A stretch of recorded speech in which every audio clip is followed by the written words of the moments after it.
সকলকে ধন্যবাদ জানিয়ে আজকের মতে আমি এখানে আমার বক্তব্য শেষ করছি।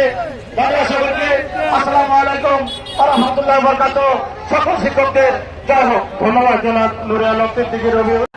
আর যাই হোক শিক্ষক আমাদেরকে শ্রেণীকক্ষে আমরা থাকি এবং থাকতে বাধ্য। আমাকে এখন যদি গল্প আর নাটকের মতো বলতে হয়, আর যাই হোক শিক্ষক আমাদেরকে শ্রেণীকক্ষে আমরা থাকি এবং থাকতে বাধ্য। আমাকে এখন যদি গল্প আর নাটকের মতো বলতে হয়, তারা তাদের প্রাপ্য হক থেকে বঞ্চিত হবে। এটা থাকতে চাই না, আমরা শ্রেণীকক্ষে থাকতে চাই। আমাদেরকে আমাদের দাবি মেনে নিয়ে আমাদেরকে শ্রেণীকক্ষে ফিরিয়ে যাওয়ার সুযোগ করে দিন।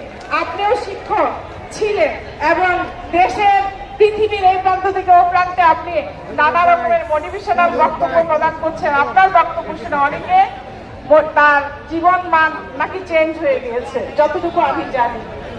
আপনার প্রতি আমাদের অনুরোধ, আমাদের 3 দফা দাবি মেনে নিয়ে আমাদের